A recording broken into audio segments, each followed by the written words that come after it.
बिस्मिल्लाहिर्रहमानिर्रहीम। अस्सलाम वालेकुम नाज़रीन, आप यूट्यूब चैनल देख रहे हैं। मैं इमरान खान हूं। जब आप ये वीडियो देख रहे हैं तो अब इमरान खान साहब की फाइनल कॉल में 24 घंटे बाकी हैं जब मैं इस वीडियो को रिकॉर्ड कर रहा हूं। लेकिन एक और बड़ा अहम इशू है जो पाकिस्तान में दहशतगर्दी का बड़ा संगीन वाक़या हुआ और ये पारा चनार में हुआ। इसकी भी तफसीलात मेरे पास हैं। बहुत सारे लोगों ने मेरे साथ रब्ता किया, वो ये शिकवा कर रहे हैं कि पाकिस्तान का मीडिया इसको नहीं दिखा रहा। ये बात बहुत सारे मीडिया के लोग कह रहे हैं लेकिन दिखा नहीं पा रहे। ना दिखाने की वजह यह है कि हुकूमत की ये पॉलिसी है कि मीडिया इस वाक़े के ऊपर बात ना करे। इससे हुकूमत की और सिक्योरिटी की नाअहली और नालायकी सामने आती है, लिहाजा इस पर बात ना की जाए। अब वहाँ जो लोग हैं उनके अंदर बहुत ज़्यादा गुस्सा है। वो ये कहते हैं कि मीडिया क्यों नहीं बता रहा कि हमारे साथ किस तरह का जुल्म हुआ है और इस वक्त पारा चनार की सूरत क्या है। वहाँ पे कई जगहों के ऊपर अभी भी लड़ाई जारी है और दोनों फ्रीकैन भारी हथियारों का इस्तेमाल भी कर रहे हैं। जो तफसीलात मेरे पास अब तक आई है मैं आपके साथ शेयर कर देता हूँ। ये जो लड़ाई है ये काफ़ी अरसे से चल रही है और कुछ लोगों का ये मानना है कि ये फ़िरका वाराना लड़ाई है, कुछ लोगों का ये मानना है कि नहीं, फ़िरके के अलावा और भी बहुत सारे इश्यूज़ हैं और इसके अंदर कुछ साजिश भी शामिल है। तो हर एक का अपना अपना इसके बारे में सोचना है। लेकिन ये कोई भी लड़ाई है, रियासत की जिम्मेदारी है कि इस लड़ाई को ख़त्म किया जाए। यहाँ पे जरगे भी किए गए, यहाँ पे सूबाई हुकूमत ने भी काम किया, यहाँ पे जो सियासी जमातें हैं उन्होंने भी काम किया और जो सोशल शख्सियात हैं बड़ी समाजी, उन्होंने भी यहाँ पे कोशिश की कि अमन हो जाए और कुछ मुआहदे और कुछ वादे वईद हुए भी, लेकिन इसके बावजूद यहाँ पे अमन नहीं हो सका। अब हुआ यह है कि अक्टूबर से लेकर अब तक सिचुएशन इतनी ख़राब थी कि पारा चनार के अंदर जो लोग मौजूद थे वो अंदर ही थे और जो लोग पेशावर में या बाहर मौजूद थे वो बाहर थे। ये जो मेन शारा है इसके ऊपर लोग आ नहीं पा रहे थे, सड़क को इस्तेमाल नहीं कर पा रहे थे। बड़े अरसे के बाद जब लोगों ने बार बार बात की तो फिर सिक्योरिटी फोर्सेज ने इजाज़त दी कि ठीक है आप लोग ट्रैवल कर सकते हैं, लेकिन काफिले में आप लोग ट्रैवल करेंगे, आपको सिक्योरिटी मुहैया की जाएगी। इसकी यकीन दहानी जो है वो वहाँ पे लोकल सतह के ऊपर सिक्योरिटी फोर्सेज ने दी, क्योंकि वहाँ पे पुलिस की उस तरह से अमलदारी नहीं है। तो ये सारा मामला जो है वो एफसी की सिक्योरिटी के ऊपर ये लोग इन्हिसार कर रहे थे। इनको यकीन दहानी करवाई गई कि आप लोग काफिलों में सफ़र करें, आपको मुकम्मल सिक्योरिटी होगी। तो दोनों तरफ से काफिले निकले, एक तरफ से पेशावर से भी काफिले निकले और एक तरफ से पारा चनार से भी काफिले निकले। जब वो क्रम के इलाके से गुजर रहे थे और उस मेन शारा पे आए तो चंद किलोमीटर के इलाके में 3 मुख्तलिफ जगहों पे इनके ऊपर बदतरीन हमला किया गया। और ये हमला उस वक्त किया गया जब दोनों तरफ के लोग या दोनों तरफ के काफिले उस एरिया में मौजूद थे। यानी जो हमला करने वाले हैं उनकी पूरी प्लानिंग थी, उनकी मनसूबाबंदी थी और 3 जगह से ये बताया जाता है कि शायद मोर्चे बनाकर उन्होंने अटैक किया है। जो आगे और पीछे वाली गाड़ियां हैं उनको ज़्यादा नुकसान हुआ। अब तक की इतला के मुताबिक 45 लोग जो हैं वो शहीद हो चुके हैं, जबकि लगभग 40 के करीब लोग जो है वो शदीद जख्मी हैं, जिन्हें अस्पतालों में मुंतकिल किया गया है। जो लोग वहाँ पे बच गए हैं उन्होंने बताया कि हमने पुलिस को, इंतजामिया को हमने ये कहा था, सिक्योरिटी फोर्सेज को, कि हमारे पास सिक्योरिटी आप बहुत कम दे रहे हैं, हमें ज़्यादा सिक्योरिटी दीजिए, क्योंकि 5-6 सिक्योरिटी एहलकारों का ये काम नहीं है और हमारे ऊपर हमला हो सकता है। लेकिन उन्हें यकीन दहानी करवाई गई कि आगे सिक्योरिटी का बंदोबस्त है, रास्ते में बड़ी अच्छी पेट्रोलिंग है, हमारी चौकियाँ भी हैं, आप बेफिक्र होकर जाएँ। तो सिक्योरिटी फोर्सेज पे इंतजार करने के बाद ये लोग निकले थे, लेकिन वो इनके लिए ख़तरनाक साबित हुआ, जानलेवा साबित हुआ। अब ये जो वाक़या हुआ उसके बाद रद्द-ए-अमल के तौर पे लड़ाई बहुत बढ़ गई है। ये मैं आपको बता देता हूँ कि जो लोग बीच में बातचीत करने वाले थे उनसे लोगों ने बातचीत करने से भी मना कर दिया है।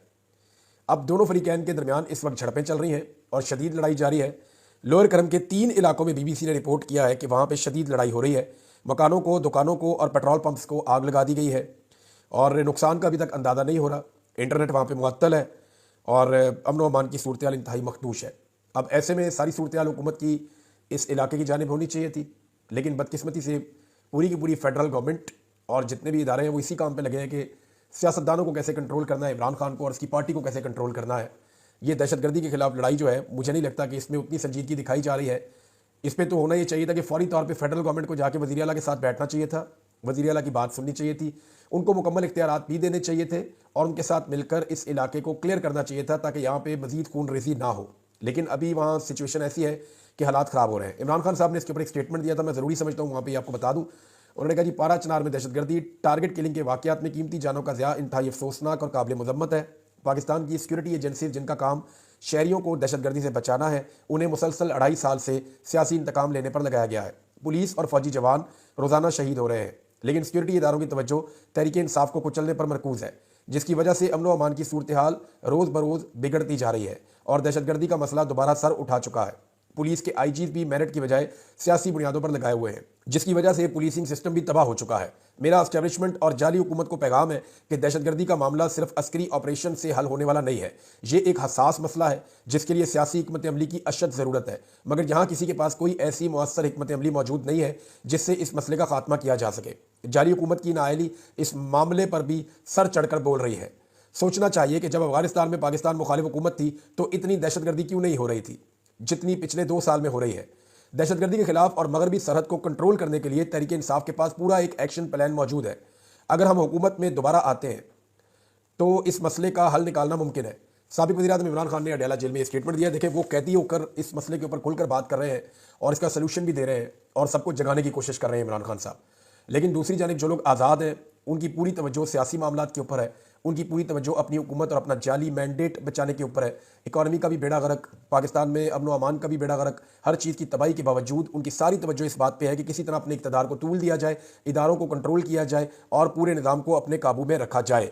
इमरान खान साहब का स्टेटमेंट मैंने आपको बता दिया, हुकूमत की प्रायोरिटी वो आपके सामने आपको नज़र आ रही है। लेकिन आज के दिन में इस्लामाबाद में इमरान खान का राज है। ये मैं क्यों कह रहा हूँ? ये मैं आपको इसलिए कह रहा हूँ कि तहरीक इंसाफ वो वाहिद अब सियासी जमात है जिसका लीडर जेल से बैठकर एक कॉल देता है और पूरा मुल्क बंद हो जाता है। यानी अभी इमरान खान का कारकुन भी नहीं निकला, इमरान खान के लोग बाहर भी नहीं आए, इसके बावजूद पूरा का पूरा इस्लामाबाद और उसकी सराउंडिंग बंद हो गई है।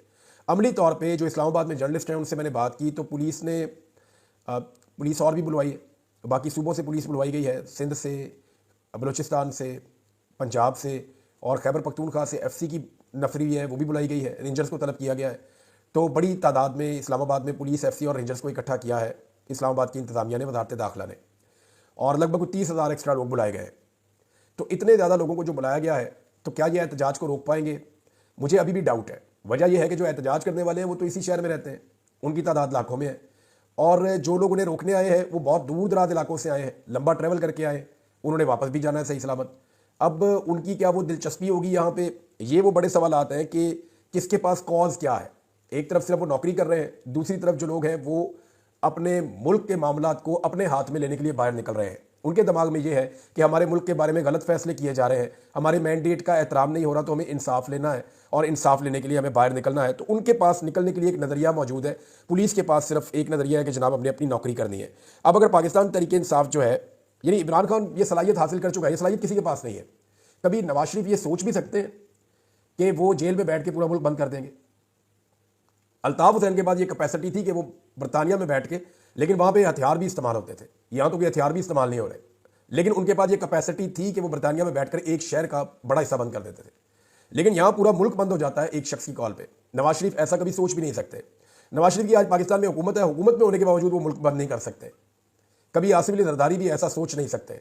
लेकिन ये इमरान खान साहब की ताकत है कि वो जेल में बैठे हुए हैं, अंदर से एक कॉल देते हैं, उनकी बहन बाहर आके पैगाम देती है और उसके बाद पूरा पाकिस्तान बंद होना शुरू हो जाता है। तहरीक इंसाफ ने तो सिर्फ जाकर एहतजाज करना था और वहाँ पे अपने मुतालबात मनवाने थे, लेकिन हुकूमत ने पूरा जो इस्लामाबाद है उसको 2 दिन पहले से ही बंद कर दिया है और आसपास के इलाके भी बंद कर दिए हैं। लाहौर को भी एक तरह से ब्लॉक कर दिया है, लाहौर जाने वाले रास्ते बंद हो गए हैं, लाहौर से निकलने वाले रास्ते बंद हो गए हैं, मोटरवे को हर तरफ से बंद कर दिया गया है। और मोटरवे पुलिस ने पहले एक मौक़िफ़ लिया था, अब दूसरा मौक़िफ़ लिया है। मोटरवे पुलिस का पहला जो मौक़िफ़ था वो ये था कि मोटरवे के 6 बड़े हिस्से हम बंद कर रहे हैं, 6 बड़ी शाहराहें मोटरवे की हम बंद कर रहे हैं, हम वहाँ पे मुरम्मत करने वाले हैं। लेकिन जब पब्लिक ने उनकी मुरम्मत की और उनकी अच्छी खासी ठुकाई हुई, इज्जत अफजाई हुई उनकी कि यार ये क्या तरीका है, एक ही दिन में आपने सारी मोटरवे ठीक करनी है, और बाद में लोग उस मोटरवे पे सफ़र करते हुए देखेंगे और बताएंगे कि कुछ भी मुरम्मत नहीं हुआ, तो फिर उन्होंने दूसरा मौक़िफ़ दिया बड़ी डिटाई के साथ। और मोटरवे पुलिस ने बताया जी क्योंकि लोग एहतजाज करने आ रहे हैं और हमें ये इन्फॉर्मेशन मिली है कि उनके पास मार कुटाई के लिए डंडे वंडे हैं, लिहाजा फिर हम मोटरवे लोगों की हिफाजत के लिए बंद कर रहे हैं। तो लोगों से लोगों की हिफाजत करनी है जनाब। एक अजीबोगरीब सिनेरियो पाकिस्तान में बनाया हुआ है, लेकिन हुकूमत इस कदर खौफजदा है कि उसने इस्लामाबाद में ना सिर्फ सबको इकट्ठा कर दिया बल्कि तालीमी इदारे, हॉस्टल्स, होटल्स, बस अड्डे और पेट्रोल पंप्स बंद कर दिए हैं। पहले नौजवानों को हॉस्टल से निकाला और उसी बीच में तमाम बस अड्डे बंद कर दिए। अब वो जो नौजवान हॉस्टल से निकले हैं उन्होंने बसों में बैठ के अपने घरों को जाना था। जब वो बस अड्डों पे पहुंचे हैं तो पता चला कि वहाँ पे बसें ही नहीं है, कोई गाड़ियाँ नहीं चल रही। तो हू का आलम है पूरे इस्लामाबाद में, और ये जो हू का आलम है ये इमरान खान की एक कॉल की वजह से है। अंधाधुंध इस्लामाबाद में छापे मारे जा रहे हैं, गिरफ्तारियाँ करने की कोशिश की जा रही है, और यानी इतने सारे बंदे गिरफ्तार करके रखेंगे कहाँ? जिन इलाकों में पश्तूनों की अक्सरियत है वहाँ पे ज़्यादा छापे मारे जा रहे हैं। जो बड़ा अनफॉर्चुनेट है, वहाँ पे एहतशाम अब्बासी साहब हैं जर्नलिस्ट, उन्होंने मुझे ये बताया कि पश्तून इलाकों में ज़्यादा छापे मारे जा रहे हैं, और जो शख्स भी जिसके बाद ID कार्ड निकलता है खैबर पख्तूनख्वा को, उसको गिरफ्तार कर दिया जाता है या वापस मोटरवे पे चढ़ा दिया जाता है कि पहुंचो वापस खैबर पख्तूनख्वा, तुमने इधर नहीं आना। लेकिन इन तमाम तर छापों के बावजूद अभी भी पाकिस्तान तहरीक इंसाफ का कोई भी काबिल ज़िक्र रहनुमा गिरफ्तार नहीं हुआ। मैं आपको फिर बता रहा हूँ कि ये तमाम तर छापे पड़ने के बावजूद अभी तक पाकिस्तान तहरीक इंसाफ का कोई भी काबिल ज़िक्र रहनुमा गिरफ्तार नहीं हुआ। इसका मतलब है कि बुशरा बीबी के जरिए से इमरान खान साहब ने जो हिकमत अमली अपनाई है वो हिकमत अमली काम कर रही है। हालांकि बुशरा बीबी के ऊपर एक मुकदमा हो गया, और मुकदमा ये हुआ कि जनाब उन्होंने स्टेटमेंट दिया था कि इमरान खान साहब जब नंगे पांव सऊदी अरब में गए तो उसके बाद जनरल बाजवा ने ये कहानियां सुनाई कि जनाब इस पर बहुत एतराज़ आ रहा है। अब बुशरा बीबी मुकदमा दर्ज कर दिया गया है। कोई गुलाम यासीन नामी कोई शरीफ शहरी है, ये किसी ढाबे पे बैठा हुआ जनूबी पंजाब में चाय पी रहा था कि अचानक इसके जज्बात में आग लग गई बुशरा बीबी का बयान सुन के, इसकी रातों की नींद हराम हो गई, इस पर लर्जा तारी हो गया और फ़ौरन इसने पुलिस को दरखास्त दे दी और पुलिस ने मुकदमा दर्ज कर दिया और ये एक मुकदमा बुशरा बीबी के खिलाफ जनूबी पंजाब में दर्ज हो गया है। अब पाकिस्तान तहरीक इंसाफ से आने वाली मुसद्दका इतलात के मुताबिक इस वक्त तक जब 24 घंटे बाकी हैं एहतजाज शुरू होने में, किसी किस्म का कंप्रोमाइज़ पाकिस्तान तहरीक इंसाफ ने नहीं किया और उन्होंने कहा जी हर हाल में हम अपना एहतजाज करेंगे। बलूचिस्तान से और सिंध से काफिले निकल चुके हैं। जो बलूचिस्तान से काफिले निकले हैं वो मुख्तलिफ टोलियों में निकले हैं और उनके सूबाई सदर का ये दावा है कि 1800 लोग उनके इस वक्त इस्लामाबाद में पहुंच चुके हैं, इस्लामाबाद की हदूद के अंदर मौजूद हैं, जबकि टोलियों के अंदर बलूचिस्तान से मजीद काफिले निकल रहे हैं। मैंने काफिले की वीडियो देखी है, सालार खान की वीडियो है, ये फॉर्म 45 पे एमएनए बन गया था, लेकिन सालार खान को वहां पे जाली फॉर्म 47 के जरिए से इलेक्शन हरवाया गया, जैसे कि पाकिस्तान तहरीक इंसाफ को पूरे पाकिस्तान में हराया गया है। तो बलूचिस्तान के सदर के बकौल कुछ लोग पहुंच गए, बाकी लोग आ रहे हैं। तो एक बड़ा काफिला था सालार खान का और उसके अंदर जो लोग मौजूद थे वो ये कह रहे थे वीडियो के अंदर कि हमें कोई भी नहीं रोक सकेगा, जो रोकेगा हम उसका मुकाबला करेंगे। ओवरसीज पाकिस्तानियों से इमरान खान साहब को बड़ी उम्मीद लगी है। इमरान खान साहब को ये लगता है कि पूरी दुनिया के अंदर जो आवाज़ उठेगी उसका इंप्रेशन और उसका प्रेशर बहुत बड़ा बन के पाकिस्तान के ऊपर पड़ेगा। देखें, पाकिस्तान के अंदर अगर इतना प्रेशर आ जाए कि एस्टेब्लिशमेंट इस हुकूमत के पीछे से हट जाए, तो इस हुकूमत के अपने लोग हैं, जैसे कि आसिफ करमानी साहब हैं, नवाज शरीफ साहब के बहुत साथ रहे हैं, वो अपने मुंह से कह रहे हैं कि अगर इस हुकूमत के पीछे से अगर प्रेशर हट जाता है या एस्टेब्लिशमेंट इस हुकूमत के पीछे से जरा सा हटती है तो ये हुकूमत धड़म से गिर जाएगी, ये सस्टेन नहीं कर पाएगी। तो बैनुल अक़वामी प्रेशर मैक्सिमम ये कर सकता है कि एस्टेब्लिशमेंट को इस हुकूमत के पीछे से हटा सकता है। अगर एस्टेब्लिशमेंट पीछे हट जाती है तो फिर ये हुकूमत काम नहीं कर सकेगी। बहरहाल कुछ मुसद्दका इतलात के मुताबिक आज बहुत सारे इलाकों में इंटरनेट बंद हो जाएगा। आज 23 तारीख है, कल एहतजाज होना है और जिन लोगों ने ATM वगैरह इस्तेमाल करने हैं वो कर लें, क्योंकि कुछ लोग ये भी कह रहे हैं कि शायद इस मरतबा जब इंटरनेट बंद होगा तो ये मोबाइल फ़ोन्स का नहीं बंद होगा, हो सकता है वाईफाई भी बंद कर दिए जाए। और अगर वाईफाई बंद करेंगे तो पूरी दुनिया से आपकी connectivity for the time being उस वक्त तक जब तक कि वो नहीं खुलता वो ख़त्म हो जाएगी और टोटल इंटरनेट ब्लैकआउट भी पाकिस्तान में हो सकता है। लिहाजा लोग अपना एहतियात करें, अपना बंदोबस्त कर लें और इंटरनेट के जितने मुतबादल जरिए हैं पाकिस्तान तहरीक इंसाफ ने उनका बंदोबस्त करना शुरू कर दिया है और वो ये देख रहे हैं कि कौन कौन सी एप्लीकेशंस को किस तरह इस्तेमाल किया जा सकता है। कुछ सैटेलाइट के बारे में कुछ लोग काम कर रहे थे, दीगर चीज़ों के बारे में अब देखना है कि पाकिस्तान तहरीक इंसाफ अपनी फुटेजेस को अपलोड करने के लिए क्या तरीक़ाकार इख्तियार करती है। एक और नाज़रीन स्टेटमेंट है वो मरीम नवाज़ का, बड़ा अजीबोगरीब स्टेटमेंट है। मरीम नवाज़ ने दावा किया है कि हर रोज़ पाकिस्तान में कोई ना कोई अच्छी खबर आती है। अब मुझे समझ नहीं आ रही कि इतना बड़ा झूठ बोलने की जरूरत क्या है। पाकिस्तान में हर रोज़ कहाँ अच्छी खबर आ रही है। मरीम नवाज़ को कोई अच्छी खबर मिलती होगी कि आज हमने वहाँ छापा मार दिया, आज हमने इतने बंदे पकड़ लिए, आज फलां अस्पताल के अंदर इतने बंदों के साथ ये हो गया, आज फलां जगह पे हमने कब्जा कर लिया, आज हमने जनाब जाली हुकूमत ने आज ये चीज़ हासिल कर ली, या आज हमने अदालतों पे कब्जा कर लिया, आज हमने जो है वो आइन के ऊपर हमला कर दिया। अगर इनको अच्छी खबरें कह रहे हैं तो ठीक है। या आज मरीम नवाज़ का भाई जो है वो लंदन के अंदर दिवालिया हो गया, अगर इनको अच्छी खबरें कह रहे हैं तो ठीक है। यहाँ तो गुज़िश्ता चंद दिनों के अंदर, यानी आप पिछले कुछ दिनों का आप हिसाब किताब निकालें ना, पिछले कुछ अरसे के अंदर सैकड़ों लोग शहीद हो गए, ना सिर्फ सिक्योरिटी फोर्सेस के, पुलिस के, फौज के, आम शहरियों के। इतने बड़े पैमाने पर शहादतें हो रही हैं पाकिस्तान में और वो कह रही हैं जी उनको अच्छी खबरें मिल रही हैं। मेरी समझ से बाहर है वो ऐसा कैसे कह सकती हैं।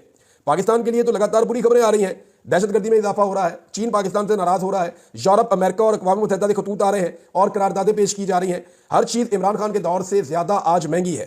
300 यूनिट का वादा करने वाली हुकूमत ने बिजली की कीमत कई गुना ज़्यादा कर दी है, गैस डबल से ज़्यादा कीमत उसकी कर दी गई है। वाहिद सूबा है पंजाब का जो खसारे में है, बाकी सारे सूबे सरप्लस गए हैं और फिर भी ये कह रही है कि अच्छी खबरें आ रही हैं। नालायकी के बावजूद इनको अच्छी खबरें कहाँ से मिल रही हैं, ये बात समझ नहीं आ रही। कोई पाकिस्तान का इदारा खरीदने को तैयार नहीं है। लॉ एंड ऑर्डर की सिचुएशन पाकिस्तान दुनिया के टॉप 3 मुमालिक की फहरिस्त में शामिल हो चुका है। पाकिस्तान का पासपोर्ट लगातार तनज़ली का शिकार हो रहा है। लोग पाकिस्तान छोड़ छोड़ कर जा रहे हैं, टैलेंट मुल्क से बाहर शिफ्ट हो रहा है, पढ़े लिखे लोग मुल्क से बाहर जा रहे हैं, माहिरीन मुल्क से बाहर जा रहे हैं, सरमायाकार इस मुल्क को छोड़कर भाग रहे हैं। पता नहीं इनको अच्छी खबरें कहां से मिल रही हैं। मेरी समझ से बाहर है कि ये इस तरह की सोच के साथ कैसे मुल्क को चला सकते हैं जब आप हकीकत का सामना करने के लिए तैयार नहीं है, जब आप हकीकत को फेस करने के लिए तैयार नहीं है, तो फिर आप कैसे मुल्क के हालात से कैसे निपट सकते हैं, चीज़ों को ठीक कैसे कर सकते हैं। लेकिन एक बात बिल्कुल दुरुस्त साबित हुई है कि इस हुकूमत ने टोटल सरेंडर कर दिया है पाकिस्तान तहरीक इंसाफ के सामने। देखिए, दावा ये करते हैं कि लोग निकलेंगे नहीं, लोग इमरान खान की कॉल पे लब्बैक नहीं कहेंगे, कोई नहीं आएगा, दावा इनका ये होता है। अब अगर आपका ये दावा है कि कोई नहीं आएगा, तो जब आ ही कोई नहीं रहा तो आपने हजारों कंटेनर क्यों खड़े कर दिए? अगर कोई नहीं आ रहा है एहतजाज करने के लिए तो आपने इजाफी 30,000 पुलिस वाले, रेंजर्स वाले और FC वाले इस्लामाबाद में क्यों पहुंचा दिए हैं? अगर इमरान खान की कॉल के ऊपर कोई नहीं निकल रहा तो फिर आपकी पुलिस जो है वो मार्च क्यों कर रही है, रैलियां क्यों निकाल रही है?